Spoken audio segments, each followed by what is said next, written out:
Jin, udah boleh mulai, Gina. Ya, oke, sebentar.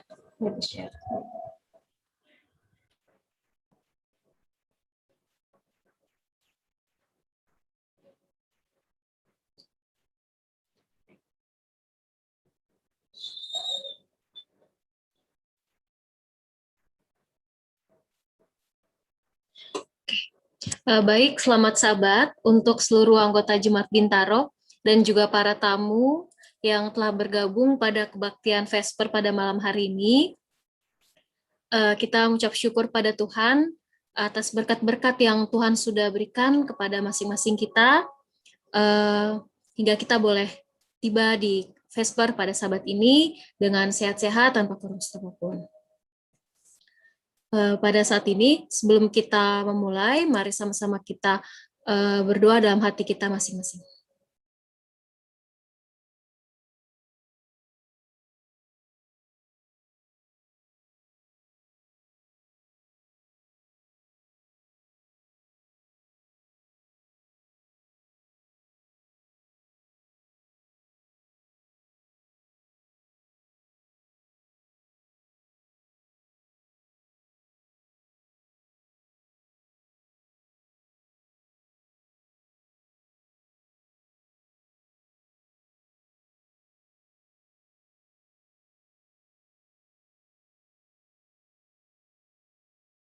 Untuk kita menyanyikan satu buah lagu dulu, mari sama-sama kita membuka lagu Sion nomor 463, Kalau Serta Tuhan.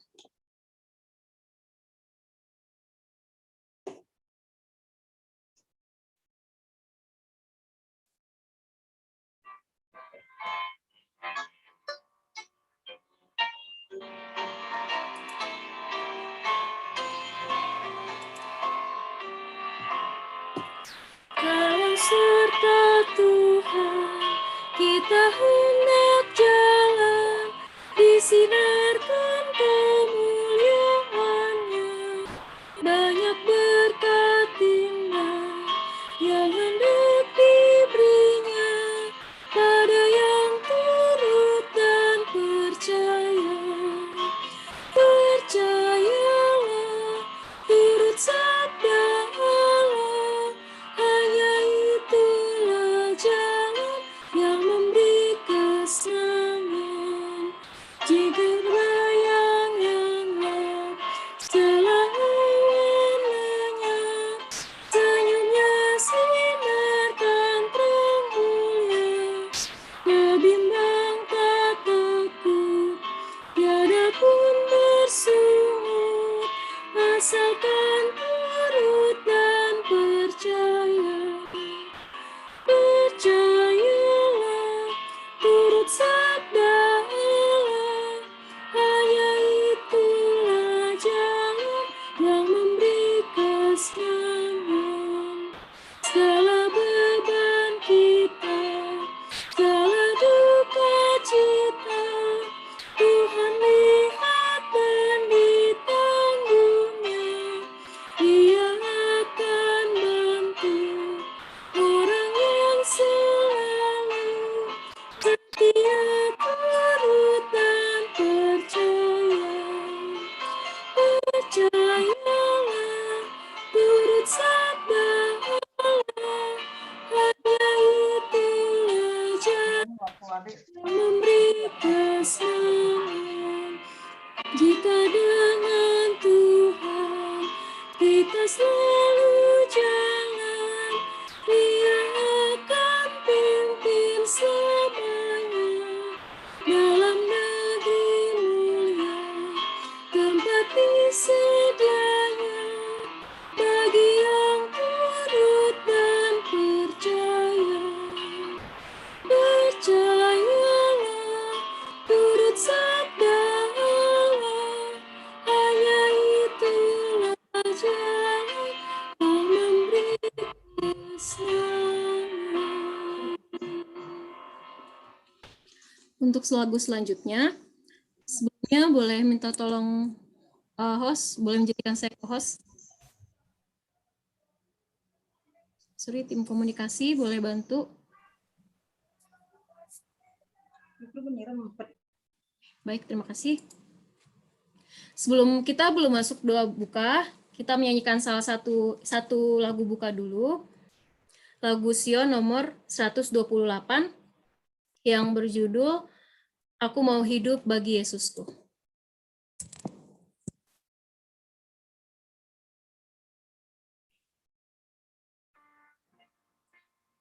Lagu Sion 128, Aku Mau Hidup Bagi Yesusku.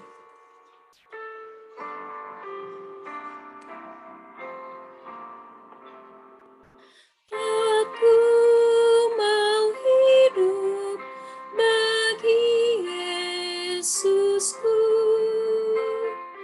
turut perintahnya setiap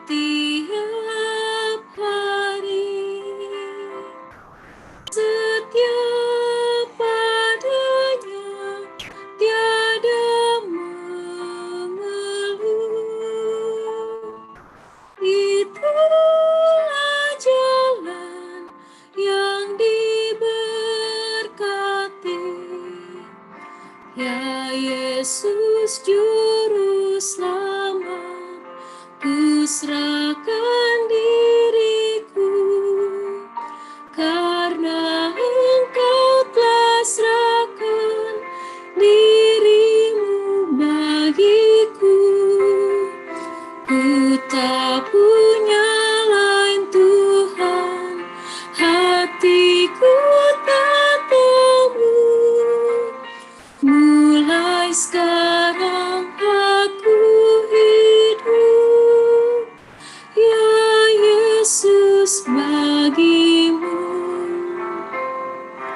Aku mau hidup bagi Allahku.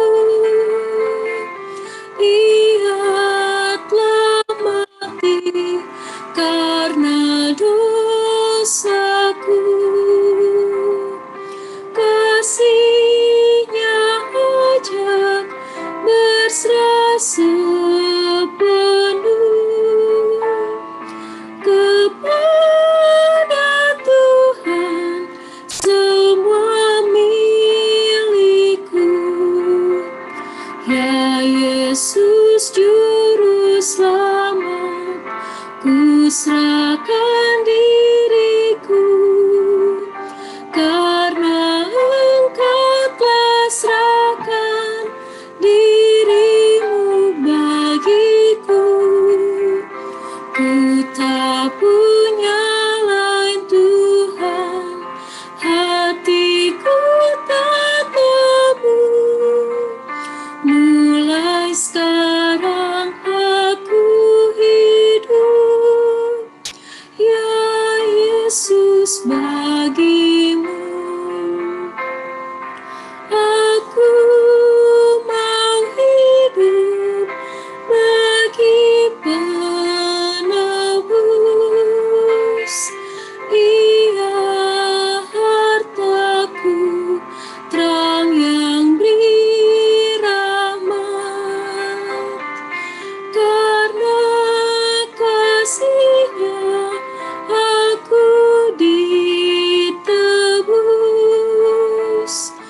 dan mengampuni orang yang jahat. Ya Yesus Juru Selamat, ku serahkan diriku, karena Engkau telah serahkan dirimu bagiku. Ku tak punya lain Tuhan, hatiku tatamu. Mulai sekarang aku hidup, ya Yesus, bagimu. Untuk doa buka akan dibawakan oleh Om Birmas Ginting.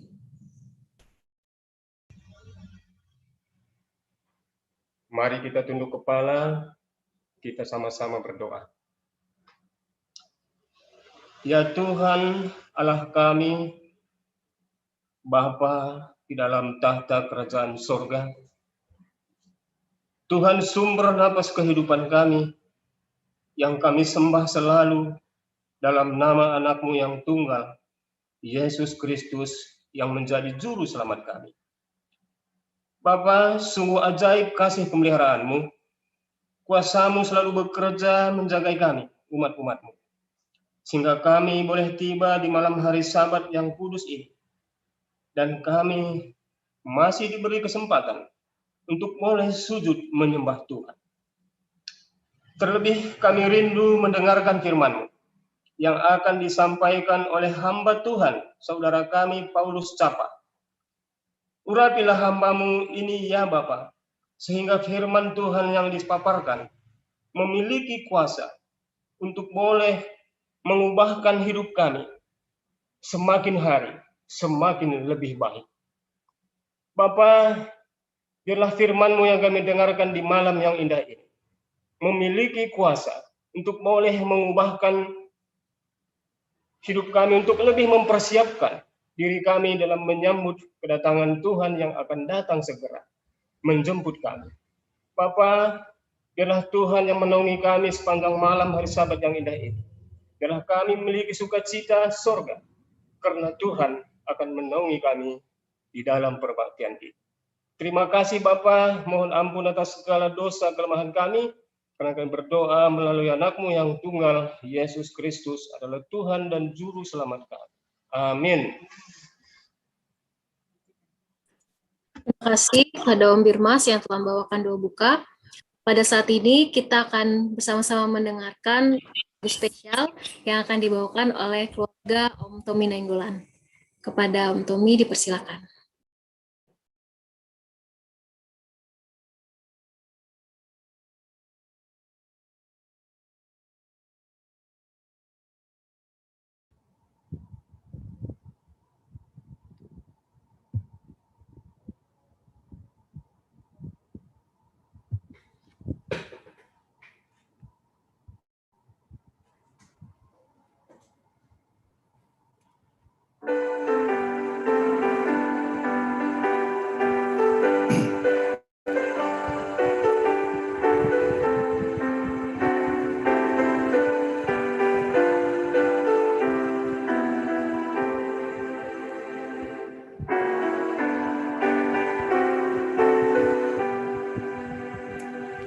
Aku pikirkan sekarang negeri yang indah, negeri yang dibangunkan Yesus, dan anakku berdiri di sisinya.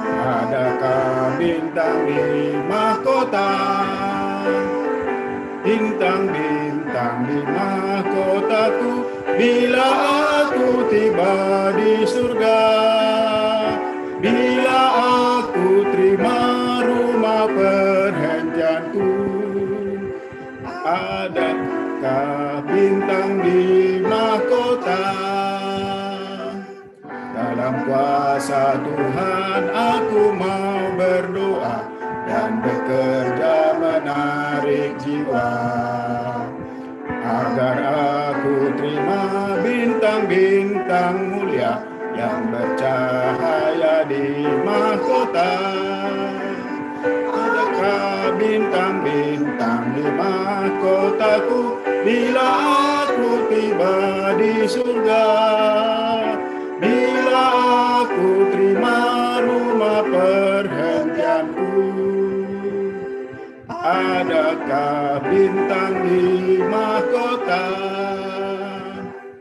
Oh, betapa girang bila aku dapat hidup dengan Tuhan di surga. Lebih banyak kesukaan karena lihat bintang-bintang yang di mahkota. Adakah bintang-bintang di mahkotaku, bila aku tiba di surga? Bila aku terima rumah perhentianku, adakah bintang di mahkota?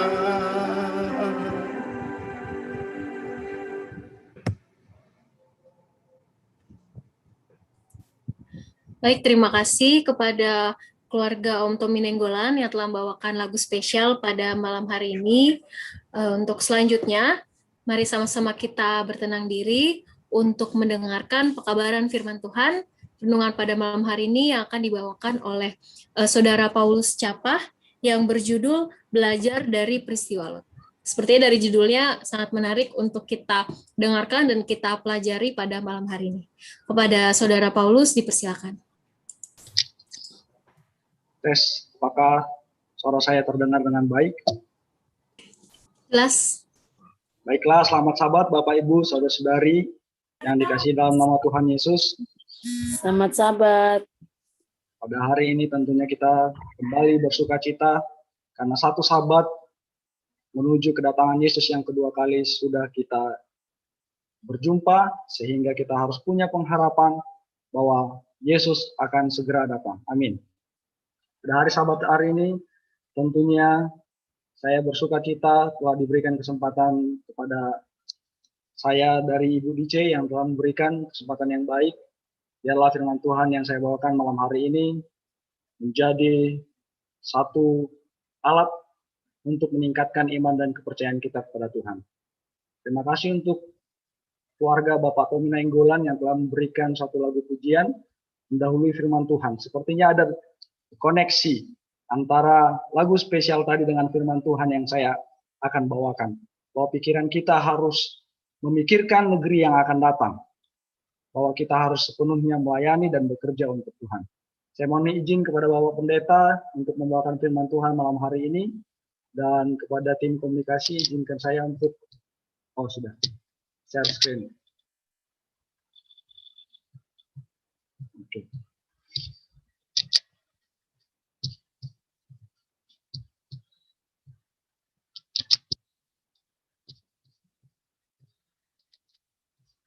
Sudah kelihatan Bapak Ibu? Baiklah, sebelum kita mendengarkan firman Tuhan, kita berdoa sekali lagi. Kita berdoa, Bapa kami yang di sorga, terima kasih Tuhan untuk kesempatan yang baik. Kami butuhkan Roh Kudus Tuhan agar berkuasa dalam hati dan pikiran kami. Biarlah firman Tuhan yang malam hari ini kami dengarkan, dapat meningkatkan iman kami, senantiasa semakin dekat kehadirat Tuhan. Terima kasih banyak Tuhan. Dalam nama Yesus kami berdoa dan mengucap syukur. Amin. Firman Tuhan malam hari ini saya bawakan berjudul Belajar dari Peristiwa Lot. Apa kira-kira pelajaran hidup yang akan kita dapatkan dari peristiwa yang sudah dialami Lot ribuan tahun yang lalu? Baik hidup kita sekarang ini atau hidup kita yang akan datang. Karena pastinya pelajaran yang telah atau peristiwa yang telah dialami Lot ini sangat berguna bagi kehidupan kita sekarang dan kehidupan kita yang akan datang.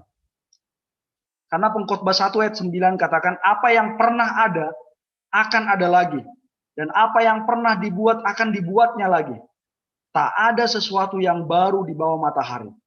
Adakah sesuatu yang dapat dikatakan, lihatlah ini baru. Tetapi itu sudah ada dulu, lama sebelum kita ada.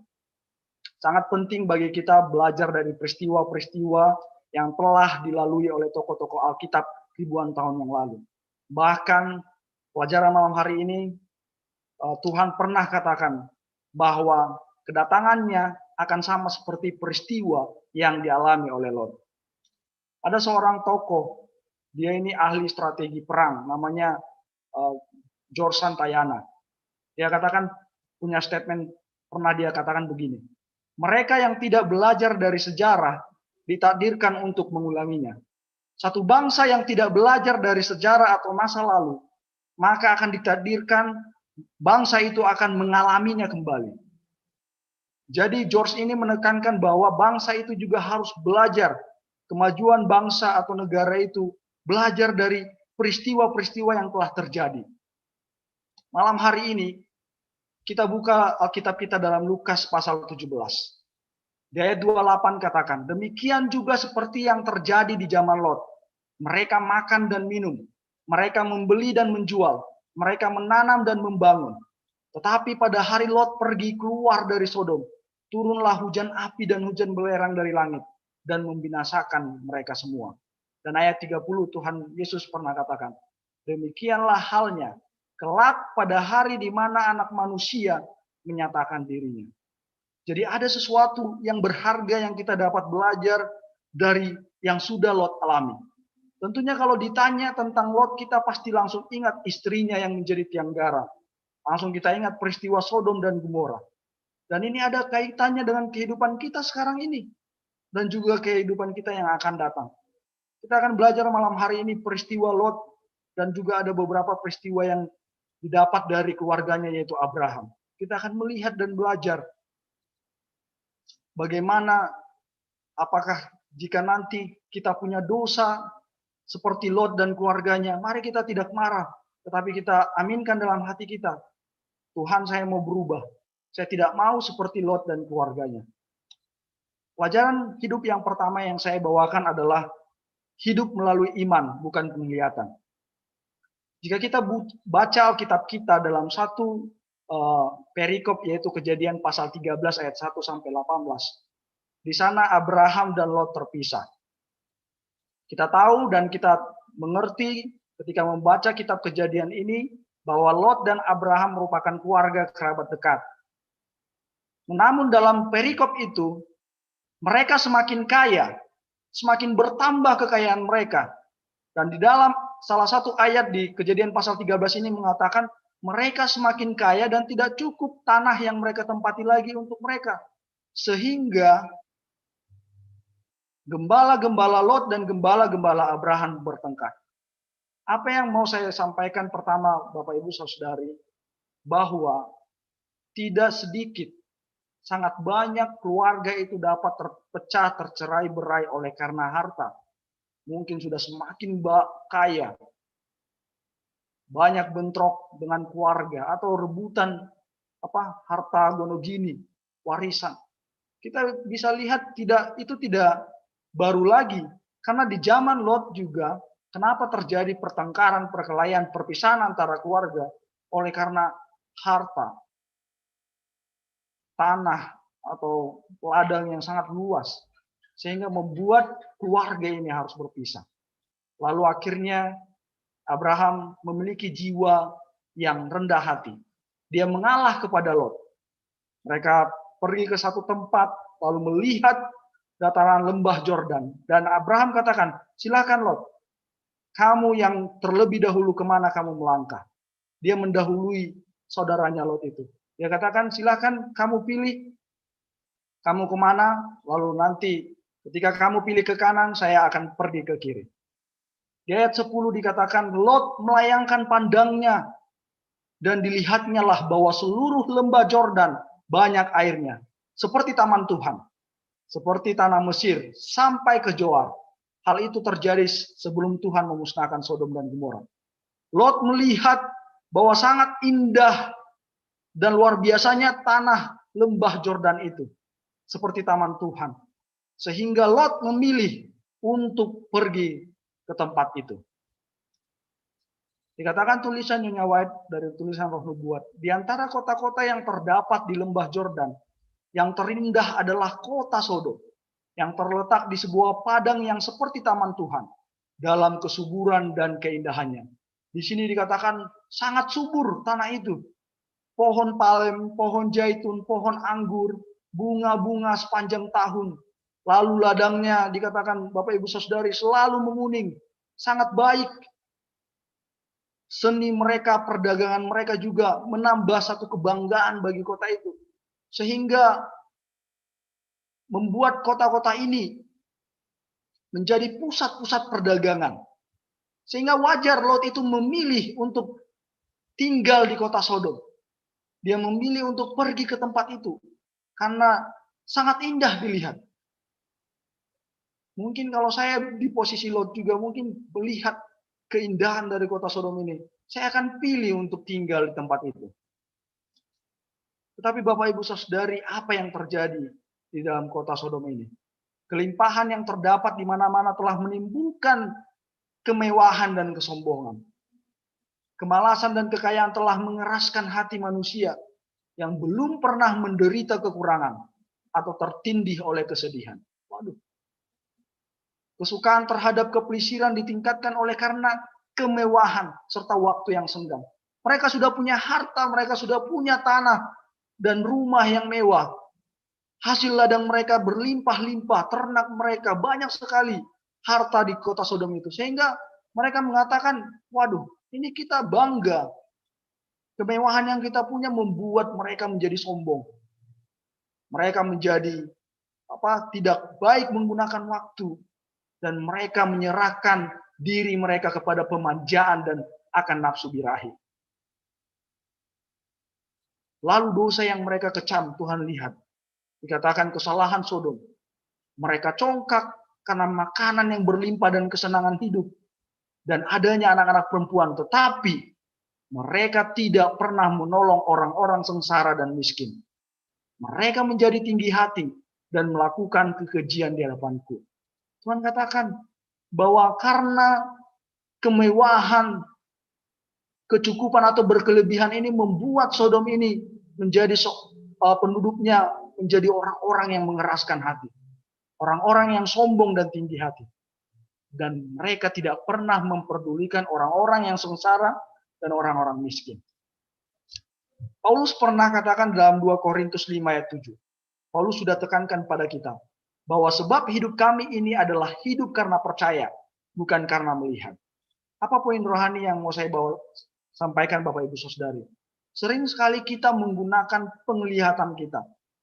Sering sekali kita melihat apa yang enak dulu di depan. Siapa yang tidak mau ditawari hidup enak?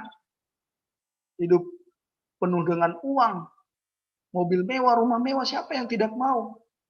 Tetapi contoh kita dapat dari seorang Paulus, meninggalkan segala kesenangan hidupnya demi keselamatan jiwa-jiwa orang lain. Demi memberitakan bahwa Yesus adalah juru selamat.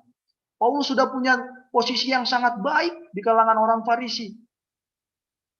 Dia sudah punya masa depan yang baik. Tetapi dia harus tinggalkan itu. Dan dia katakan kepada jemaat Korintus, bahwa hidup kami adalah hidup karena percaya, bukan karena melihat. Paulus menekankan bahwa jika kita selalu andalkan penglihatan kita sendiri, kita melihat apa yang baik di depan menurut pandangan kita sendiri, seringkali membawa kita kepada kehancuran.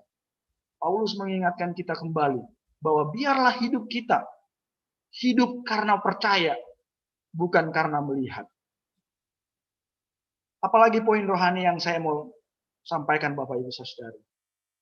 Lot pada akhirnya tinggal di kota Sodom. Dia memilih untuk tinggal di kota Sodom. Tetapi pada Kejadian pasal 14, Raja-Raja Timur menyerang kota Sodom dan lembah Jordan. Raja-Raja Timur ini menjarah kota Sodom dan bahkan membawa anak-anak, harta benda, khususnya keluarga dari Lot juga dibawa oleh Raja-Raja Timur. Mendengar itu, Abraham saat mendengar bahwa penduduk kota Sodom dan juga termasuk keluarganya, yaitu Lot dan anak-anaknya, telah dibawa oleh Raja-Raja Timur. Di ayat 14 katakan, lalu dia kerahkan orang-orang terlatih, hamba-hambanya, sebanyak 318 orang banyaknya. Lalu mengejar musuh sampai ke Dan. Dan pada akhirnya, Abraham berhasil mengalahkan Raja-Raja Timur itu. Bahkan membawa kembali penduduk kota Sodom dan keluarga Lot. Kita melihat Abraham ini seorang yang tadi rendah hati. Lalu dia juga mau berkorban untuk Lot. Berperang itu antara hidup dan mati Bapak Ibu Saudara. Tetapi dia tidak pikirkan. Ada keluarganya yang harus dia selamatkan. Yaitu Lot. Dan Tuhan izinkan Abraham dan hamba-hambanya 318 doang dapat menang dalam peperangan itu. Ini pasti karena campur tangan Tuhan. Dengan 318 orang melawan pasukan Raja-Raja Timur. Kalau dalam segi sekarang mungkin tidak mungkin. Tapi Bapak Ibu Saudari, kita melihat pengorbanan Abraham. Dia rela berkorban mempertaruhkan hidupnya untuk keluarganya Lot. Lalu pada akhirnya dibawanyalah kembali segala harta benda itu. Juga Lot anak saudaranya itu, serta harta bendanya dibawa kembali. Demikian juga perempuan-perempuan dan orang-orangnya. Bapak Ibu Saudari, saya baca tulisan Nyonya White, ternyata Tuhan izinkan raja-raja timur ini berhasil memerangi kota Sodom. Mungkin membuat kota Sodom ini melihat kebesaran Abraham. Atau membuat Lot tidak usah lagi tinggal di tanah itu. Tetapi Lot tetap tinggal di kota Sodom. Dikatakan Abraham bukanlah seorang yang asing kepada penduduk kota Sodom. Perbaktiannya kepada Allah tidak kelihatan. Yang tidak kelihatan itu menjadi bahan ejekan di antara mereka. Kemenangan yang mereka lihat di depan mata tidak membuat hati mereka bertanya-tanya, mengapa Abraham ini bisa sehebat itu? Bahkan tetap mengeraskan hati. Walaupun mereka sudah melihat Abraham berhasil membawa tawanan dan barang-barang rampasan itu kembali. Tetapi mereka tetap tidak percaya dengan siapa Abraham telah menyembah Allahnya. Bahkan dikatakan kota Sodom tetap mengejek Abraham dengan imannya itu. Lalu pada akhirnya Bapak Ibu Saudari, kalau kita baca dalam Kejadian pasal 18 ayat 16 dan 33. Di sana ketika dalam perjalanan kembali, akhirnya Tuhan tidak lagi mau menyembunyikan apa maksud Tuhan kepada kota Sodom. Akhirnya Tuhan katakan, Abraham, aku akan menunggang balikan kota Sodom. Karena sudah banyak seruan di hadapanku bahwa Sodom itu adalah kota yang tidak baik. Lalu Abraham sedih hatinya melihat kota itu dari kejauhan. Lalu dia berkata kepada Tuhan, Tuhan, jika ada 50 orang yang berbakti kepadamu atau punya iman kepadamu, apakah engkau tetap mau menunggang balikan kota itu? Kenapa Abraham bertanya 50 orang? Setidaknya ada 50 orang. Abraham mungkin berpikir, atau tidak, bukan mungkin. Abraham mungkin dia berpikir ada Lot dan keluarganya di tempat itu. Abraham berpikir mungkin ini Lot sudah menjadi terang dan berkat bagi penduduk kota Sodom. Abraham berpikir setidaknya sudah bertahun-tahun Lot tinggal di kota Sodom. Pasti adalah yang mereka tarik percaya kepada Allah. Pasti mereka menjadi terang dan garam di kota Sodom itu. Abraham berpikir, wah, ini pasti Lot sudah tarik jiwa ini. Mungkin 50 orang setidaknya. Tetapi melihat bagaimana kehidupan Lot juga di sana telah kehilangan identitas. Abraham ciut. Lalu dia katakan, kalau kurang 5 dari 50 itu Tuhan, aku tidak akan menunggang balikan. Lalu ciut lagi iman Abraham. Apakah ada ya yang Lot jangkau di tempat itu? Lalu Abraham kurangi lagi, jika 40 Tuhan, aku tidak akan menunggang balikan. 30 Tuhan, 20 Tuhan. Bahkan terakhir, 6 kali Lot menawar sama Tuhan. Dan terakhir dia katakan, Tuhan, jangan marah Tuhan. Jangan kiranya engkau marah. Jika ada 10 orang, mungkin Abraham berpikir, Lot, istrinya, anak-anaknya, setidaknya mereka pasti adalah 10 mereka selamat dari sana. Abraham berpikir, lalu Tuhan katakan, jika ada 10 orang, aku tidak akan menunggang balikan. Pertanyaan untuk kita Bapak Ibu Saudari, pernahkah kita mendoakan seseorang untuk keselamatan hidupnya? Ini pertanyaan secara pribadi bagi saya. Pernahkah kita mendoakan seseorang untuk keselamatan hidupnya? Pernahkah kita mendoakan kehidupan seseorang agar dia mengenal kebenaran dan bertobat? Meskipun sampai sekarang sepertinya doa itu tidak dijawab oleh Tuhan. Tetapi apakah kita pernah mendoakan keselamatan jiwa orang lain? Keselamatan hidup mereka di masa yang akan datang. Kita doakan mereka bahwa kita ingin menjangkau mereka dan kita berpunya kerinduan mereka mengenal Tuhan. Sama seperti yang dilakukan oleh Abraham. Dia berdoa untuk penduduk kota Sodom. Tetapi apa yang terjadi Bapak Ibu Saudara? Ternyata tidak ada 10 iman orang percaya yang Tuhan temukan di kota itu. Sehingga dalam Kejadian pasal 19, Tuhan utus 2 orang malaikatnya yang menyerupai manusia pergi ke kota itu. Mereka kelihatannya seperti pelancong yang masuk ke kota untuk menginap. Tak ada seorang pun yang dapat melihat di dalam diri kedua orang asing itu bahwa mereka adalah pesuruh-pesuruh yang berkuasa untuk melaksanakan hukum ilahi. Dan dikatakan banyak orang sedang bersuka-suka dan tidak acuh, tidak menyangka bahwa di dalam perlakuan mereka terhadap pesuruh-pesuruh surga saat itu adalah puncak dari kejahatan mereka. Dan kehancuran akan datang di kota yang mereka banggakan itu. Bahkan ketika dua pesuruh Tuhan ini berkata kepada penduduk kota Sodom, bertobat keluar dari kota Sodom dan Gomora ini, mereka tidak percaya. Tidak ada satupun yang percaya selain Lot. Ketika Lot lihat ada dua tamu, dia ramah kepada kedua tamu ini yang dia tidak tahu. Nah, Bapak Ibu Saudari, saya mengambil poin rohani yang luar biasa dari Lot. Dia tetap punya keramah tamahan yang dipunya oleh Abraham keluarganya. Kalau kita ingat bahwa Abraham juga adalah seorang yang ramah. Hanya inilah yang dipertahankan oleh Lot. Dia masih ramah terhadap orang lain. Dikatakan tulisannya White, tetapi sopan santun serta keramah tamahannya adalah merupakan kebiasaan dalam hidupnya. Hal tersebut merupakan sebagian daripada agamanya. Kalau saja ia tidak membiasakan diri dengan kesopan santunan, boleh jadi ia akan dibiarkan binasa bersama-sama dengan penduduk Sodom yang lainnya. Saya dapat, Bapak Ibu Saudara, menjadi orang yang ramah dan sopan santun, ternyata menjadikan Lot ini selamat dari kebinasaan itu. Saya tarik ke diri saya sendiri, Bapak Ibu Saudara. Tuhan jadikan saya menjadi orang yang ramah dan sopan santun terhadap yang lain. Boleh jadi oleh karena kesopan santunan saya, Tuhan kasih masa depan yang baik. Atau sebaliknya, jika saya tidak sopan santun, bisa jadi itu membawa kebinasaan kepada diri saya sendiri.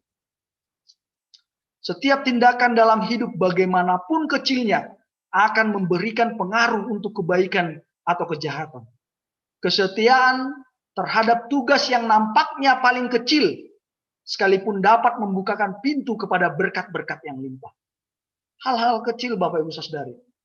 Tetapi Tuhan uji tabiat kita dari hal-hal kecil. Perbuatan sehari-hari yang tulus, yang penuh dengan penyangkalan diri, dan dilaksanakan dengan hati yang senang dan sukarela, disukai oleh Allah. Janganlah hendaknya kita hidup bagi diri kita sendiri, tetapi juga bagi orang lain, Bapak Ibu Saudari.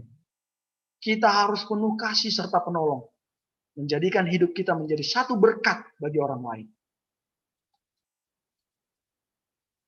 Apa akar dosa? Akar dosa adalah roh mementingkan diri. Lawan kata kasih. Yohanes 3 ayat 16 katakan, karena kasihlah Yesus dapat mengorbankan dirinya.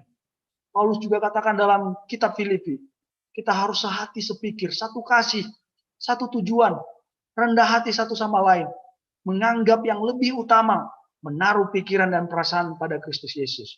Jika kita melakukan apa yang dicatat dalam kitab Filipi ini, Yesus akan segera datang, Bapak Ibu Saudara. Roh hujan akhir akan segera turun kepada kita masing-masing. Jika kita bersatu, kita tidak hidup lagi untuk diri kita sendiri, kita tidak mementingkan diri lagi, pasti Tuhan akan cepat datang untuk menjemput kita umat-umatnya. Lot hendak ingin menyelamatkan kedua orang asing itu. Kita lihat keramah tamahan Lot ini. Dia bahkan mementingkan kedua tamu itu, Bapak Ibu Saudari. Kalau kita baca kitab Kejadian pasal 19, dia bahkan rela mengorbankan kedua putrinya. Karena penduduk kota Sodom sudah berkumpul mengerumuni rumah dari Lot. Mereka katakan, keluarkan itu, kedua pelancong itu Lot. Keluarkan mereka. Bahkan Bapak Ibu Saudari, mohon maaf, mereka katakan, kami ingin memakai Lot. Kami ingin menuduri Lot. Keluarkan itu segera. Dan kitab Kejadian menuliskan, Lot juga katakan bahwa kuberikan kedua putriku untuk kalian. Tetapi jangan sempat kalian pegang atau celakai kedua pelancong itu. Tetapi Tuhan peduli kepada kedua suruhannya dan membuat penduduk kota itu akhirnya buta. Penduduk kota Sodom yang datang mengerumuni rumah Lot, mereka dibutakan oleh kuasa Tuhan. Dan saat itu, malaikat Tuhan itu suruh Lot untuk mengajak sanak saudaranya keluar dari Sodom. Lot luntang-lantang pergi menemui sanak saudaranya. Dia katakan, bangunlah, keluarlah dari tempat ini, sebab Tuhan akan memusnahkan kota ini. Tetapi Bapak Ibu Saudari, keluarganya menertawakan apa yang mereka sebut sebagai perasaan takut Lot yang bersifat tahayul. Dan mereka katakan, apa yang akan terjadi sama seperti di zaman Nuh.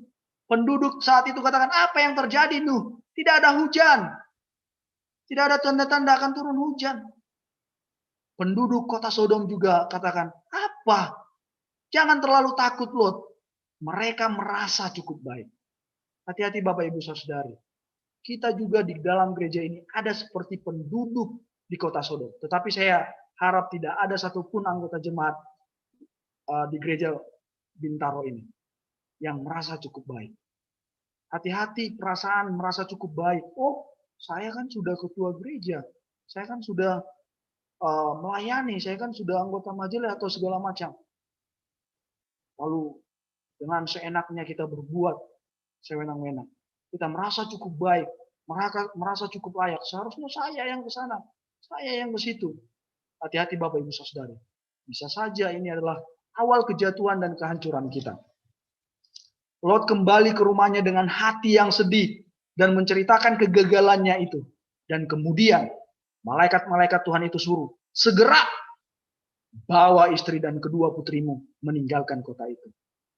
Namun Bapak Ibu Saudari, kita tahu istri Lot tidak selamat kejadian itu. Allah adalah berat untuk meninggalkan rumahnya yang mewah dan segala harta benda yang telah diperoleh dengan jerih payah selama hidupnya. Dan kemudian mereka harus menjadi pengembara yang miskin. Di dalam tulisan Nyonya White, Lot itu berat hati, Tuhan, kenapa engkau berikan pencobaan yang sangat berat ini? Saya sudah lelah mengumpulkan harta. Lalu saya akan, di pikiran Lot dia sudah membayangkan saya akan menjadi pengembara yang miskin. Tuhan katakan, lari Lot. Jangan sampai menoleh ke belakang. Kenapa? Kenapa istri Lot menoleh? Dia ragu. Dia katakan, apakah mungkin Tuhan membinasakan kota yang sangat indah itu? Apakah memang benar api akan turun dari langit? Lot ragu-ragu dengan perintah Tuhan. Tuhan mau kita menurut Bapak Ibu Saudari. Menurut total. Kalau ragu-ragu, jangan-jangan kita nanti setengah jalan. Kita sudah mungkin Bapak Ibu Saudari, sudah berjalan dengan iman sepanjang perjalanan menanti kedatangan Yesus yang kedua kali. Di tengah jalan, kita malah ragu. Dan akhirnya kita binasa. Biarlah kita semua menjauhkan diri seperti istri Lot. Kita hilangkan keraguan-raguan itu. Lot merasa bingung dan gentar. Dia tidak bisa berbuat apa-apa. Tetapi Lot harus berjalan ke depan.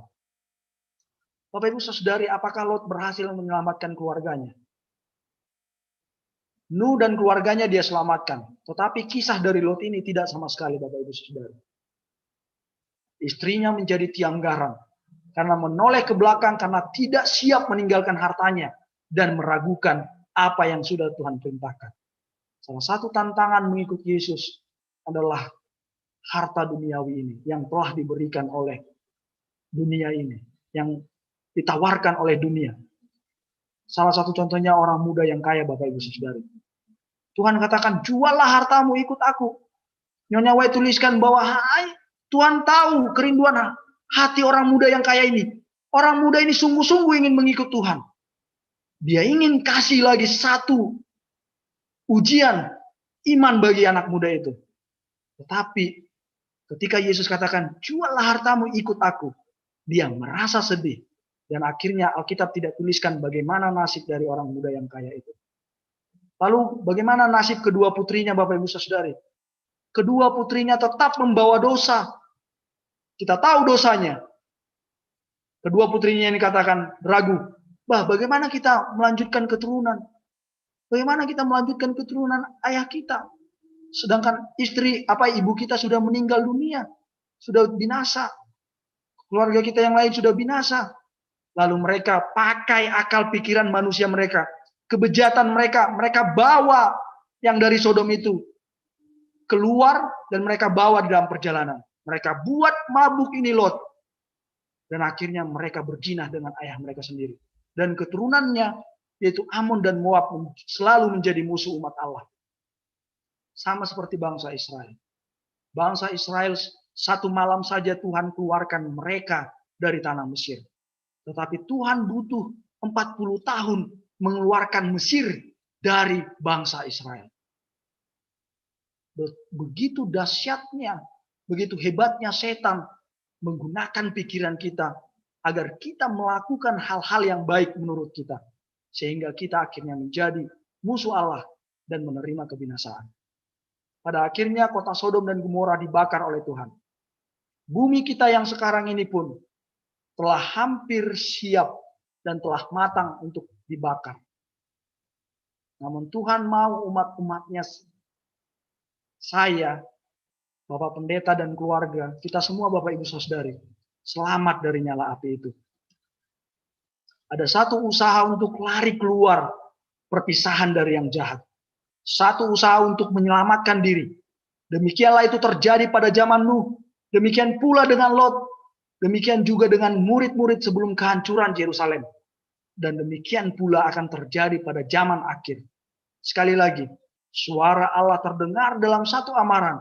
Memerintahkan kita umat-umatnya memisahkan diri dari kejahatan yang merajalela. Kita ingat peristiwa pengepungan Yerusalem tahun 70. Dalam Kemenangan akhir bab 1. Selama 7 tahun Tuhan berseru bahwa Yerusalem akan hancur. Dan suara itu mengatakan keluar dari sana. Ada suara aneh yang selalu berkatakan keluar dari Yerusalem. Setiap malam gerbang timur Yerusalem yang pintunya paling berat harus dibuka 20 orang untuk membukanya. Dia terbuka sendiri setiap malam.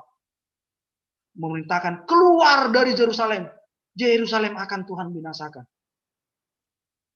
Bapak Ibu Saudari, Nyonya White amarkan bahwa kejahatan dan kemurtatan pada zaman akhir akan timbul di dalam dunia keagamaan.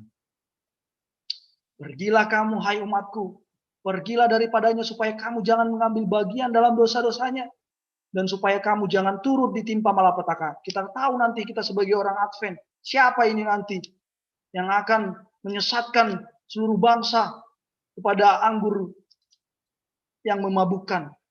Sebagaimana di zaman Nuh dan Lot harus ada satu perpisahan yang nyata dari dosa dan dari orang-orang yang berdosa. Tidak akan ada kompromi antara dunia dengan Allah. Tidak ada lagi penyimpangan untuk memperoleh harta duniawi. Kamu tidak dapat mengabdi kepada Allah dan kepada Mammon. Matius 6 ayat 24. COVID-19 ini mungkin menjadi satu pelajaran bagi saya dan mungkin Bapak Ibu Saudari. COVID ini mempersiapkan kita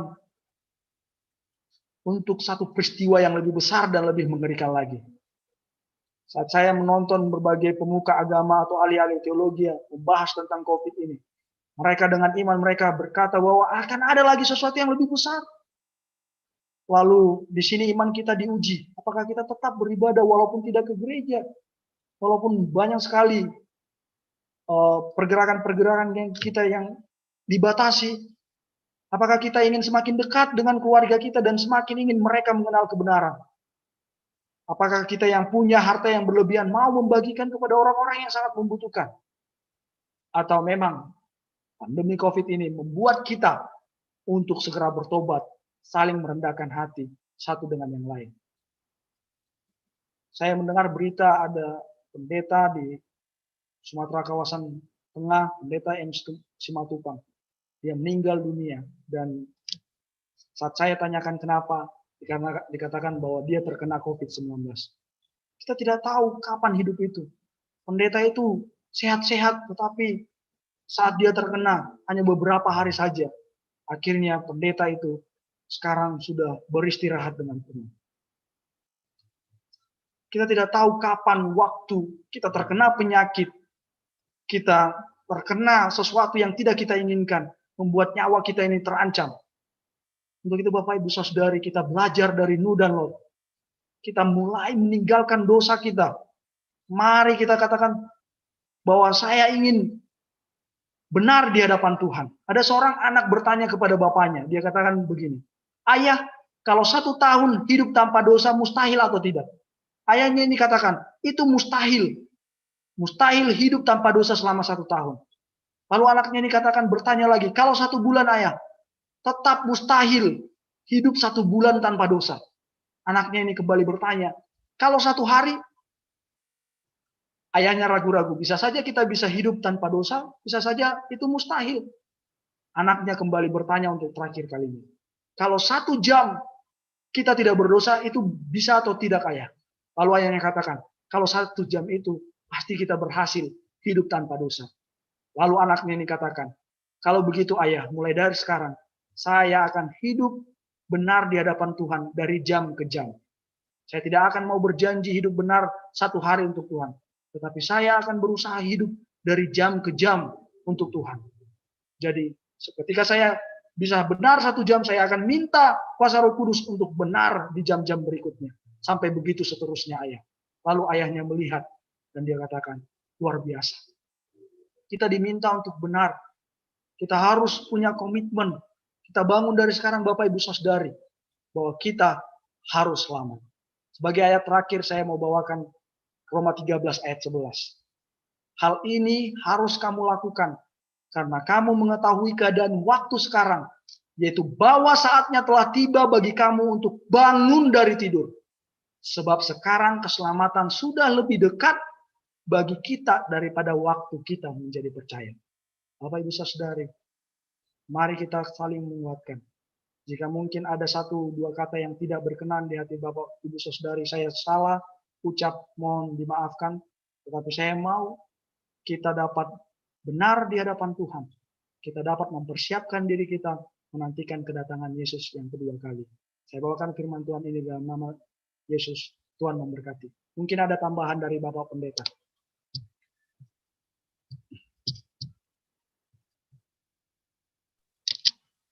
Kita amini. Ya, kita amini saja Paulus. Amin. Amin. Amin. Amin.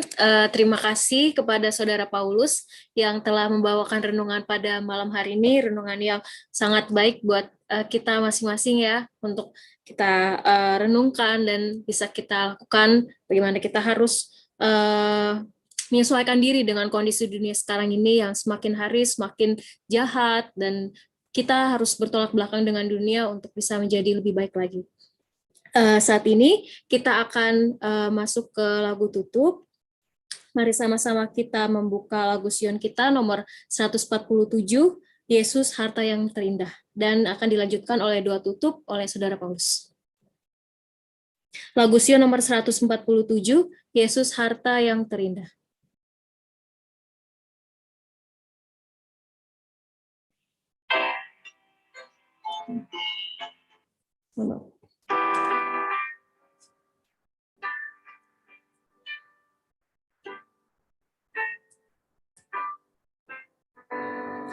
Yesus harta yang terindah, hidup dan sukaku, kekuatan diberikannya hingga aku teguh.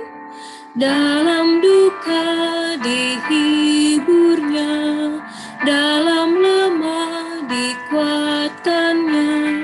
Ku tak susah karena Yesus temanku. Yesus harta yang terindah, sahabat yang setia. Aku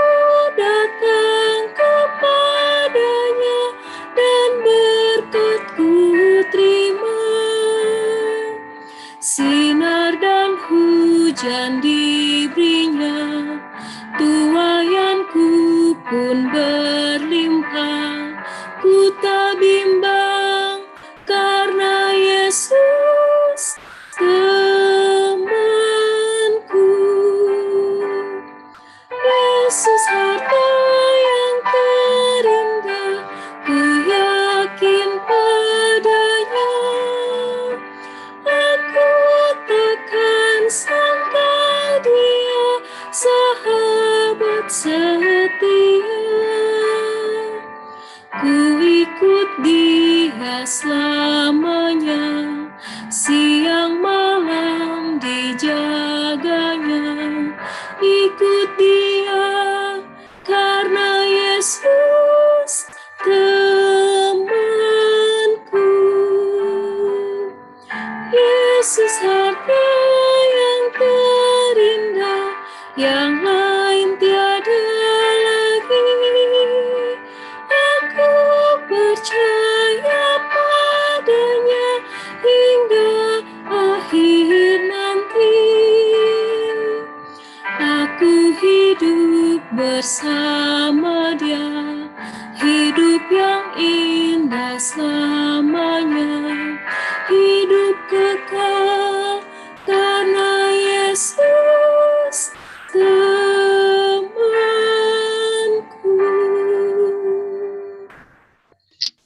Dengan hormat saya meminta Pendeta Yan Pengana untuk membawakan doa tutup. Baik. Kita sama-sama tunduk kepada, kita berdoa ya. Ya Tuhan, ya Allah kami, Allah pencipta langit dan bumi, yang telah menjadikan langit, bumi, serta segala isinya selama 6 hari, dan pada hari yang ke-7, Tuhan Allah berhenti, Tuhan Allah memberkati, Tuhan Allah menguduskan hari Sabat. Itulah sebabnya Tuhan juga menganjurkan di dalam Keluaran 20 untuk kami menguduskan hari Sabat. Kami memfokuskan pikiran kami untuk berbakti, memuji serta memuliakan nama Tuhan, dan meninggalkan semua urusan-urusan pribadi kami. Sehingga pada malam hari ini Tuhan, kami telah menggenapi firman-Mu untuk datang berbakti kepada Tuhan melalui kebaktian malam Vesper ini. Terlebih terima kasih ya Tuhan, pada malam hari ini kami telah mendengarkan firman-Mu tentang pengalaman perjalanan iman daripada Lot, di mana Tuhan memiliki maksud-maksud yang mulia bagi Lot untuk menjalani kehidupan di Sodom dan Gomora. Tetapi hal itu tidak dapat dipenuhi oleh Lot, sehingga Tuhan terpaksa harus membinasakan Sodom dan Gomora. Ya Tuhan, kami percaya juga bahwa Tuhan memiliki maksud-maksud yang mulia bagi kami untuk tinggal sementara di dunia ini dengan satu tujuan, agar kami dapat mempengaruhi orang lain dengan kebenaran firman-Mu dan mempersiapkan mereka bagi kerajaan surga. Oleh karena itu, biarlah firman ini kami terapkan dalam kehidupan kami. Apapun poin yang boleh kami ingat, itu akan kami praktekkan. Dengan demikian, kami hidup dan menjadi berkat bagi rencana Tuhan dalam kehidupan kami. Memberkati saudara Paulus yang sudah menyampaikan firman Tuhan. Tuhan memberkati dia dengan hikmat agama di surga. Tuhan menambahkan kuasa Roh Kudus-Mu dan melindungi dia dalam pelayanan yang sudah dipercayakan kepadanya saat ini. Biarlah dia pun boleh berhasil dalam pelayanan. Nama Tuhan dapat dimuliakan dan ditinggikan. Dalam setiap rencana yang akan dia lakukan dalam kehidupannya, Tuhan berkati dia. Terutama dalam waktu singkat ini, dia akan kembali ke kampus untuk mengikuti penamatan dari menyelesaikan pendidikannya sebagai mahasiswa kependetaan. Tuhanlah yang menyertai dia supaya perjalanan dia pergi dan kembali selamat dalam tangan Tuhan saja. Ya Bapa di surga, memberkati semua umat-umat Tuhan di Jemaat Bintaro, baik yang hadir dan berbakti pada malam hari ini maupun yang belum bergabung bersama dengan kami. Demikian juga jikalau ada tamu-tamu kami yang mengikuti kebaktian ini, berkat-berkat surga yang limpah boleh menjadi bagian kami. Sehingga kami sadar bahwa kami hidup di dunia ini untuk memenuhi maksud dan tujuan Tuhan bagi masing-masing kami. Dengan demikian, bila mana saatnya tiba, Tuhan akan membawa keluar kami dari dunia yang berdosa ini untuk menjadi pewaris daripada kerajaan surga, yang di sana tidak ada lagi ancaman kebinasaan, tetapi keselamatan kekal selama-lamanya. Tuhan, kami berdoa untuk umat-umat Tuhan yang barangkali saat ini di malam Sabat yang suci ini dalam keadaan kurang sehat, dalam saat pemulihan. Ulurkan tangan-Mu yang penuh kuasa, Bapa. Karena kesembuhan yang Tuhan pernah lakukan di dunia itu terjadi pada hari Sabat. Maka pada hari Sabat ini umat-umat Tuhan yang sedang dalam keadaan sakit, kiranya Tuhan sembuhkan mereka, agar sukacita mereka dalam memuji serta memuliakan nama Tuhan. Bapa di surga, kami berdoa menyertai perbaktian kami selanjutnya, mulai besok pagi dari Follow the Bible, jam sekolah Sabat sampai pada jam khotbah, agar setiap perbaktian kami menjadi persembahan yang harum, yang naik ke hadirat Tuhan dan menjadi berkat bagi kami. Terima kasih ya Bapa. Tuhan mendengar dan menjawab doa kami. Berkati kami saat kami istirahat nanti, supaya bangun besok pagi dengan tubuh yang sehat untuk bersiap pergi berbakti ataupun melalui kebaktian lewat spiritual, lewat online di rumah kami masing-masing. Terima kasih ya Bapa, dengar dan jawab doa kami. Ampuni dosa kami. Dalam nama Yesus kami persembahkan doa ini. Amin. Amin. Amin. Terima kasih kepada Pak Pendeta Yan yang telah membawakan doa tutup. Pada saat ini, sebelum kita selesai kebaktian dan keluar dari Zoom ini, kita akan mendengarkan pengumuman yang akan disampaikan oleh Bapak Ketua Mangara Bultong. Baik, terima kasih Gina. Boleh share screen, host. Ya. Baik.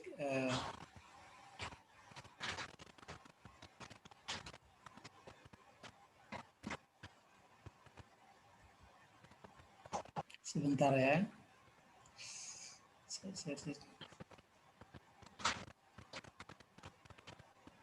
Baik, selamat Sabat. Terima kasih kepada saudara, Bapak, Ibu yang sudah melayani malam ini. Ya, selamat Sabat. Vesper Jemaat tanggal 28 Mei 2021 dilayani Pemuda Advent Bintaro, Koordinator Saudara Armando. Kebaktian Sabat besok dilayani pembicara Bapak Ketua Effendi Sinaga, pemimpin Bapak Edwin Tumangkeng, dan doa syafaat Saudara Yosef Tagaol, cerita anak-anak, Stepi, Suratman, lagu pujian keluarga Johannes Nugroho, song leader Danila, dan pianis Yunis. Sabat tanggal 22 Mei besok ada persembahan khusus untuk pembangunan sekolah Advent di Surakarta, ya, atau boleh ditransfer ke rekening gereja MAK Bintaro Bank Permata nomor 070 1937 007. Doa untuk lansia besok ada akan ditayangkan oleh Pendeta Yan Penlana di jam pengumuman, ya, untuk doa untuk lansia. Doa Hari Anak Berisiko Sedunia juga akan didoakan oleh Pendeta Yan Penlana yang akan dilaksanakan setelah cerita anak-anak. Nah, demikian pengumuman dari tua-tua jemaat. Selamat Sabat dan Tuhan berkati. Selamat Sabat. Baik, terima kasih Om Gultom untuk pengumumannya. Mungkin tadi ada titipan pengumuman dari tim PA, apakah jadi pengumuman? Belum saya terima besok Sabat boleh diumumkan lagi nanti. Oke, berarti baik. Besok Sabat akan baik, demikian kebaktian Vesper kita pada malam hari ini. Kiranya Tuhan memberkati kita dan mempersiapkan kita untuk mengikuti kebaktian Sabat besok.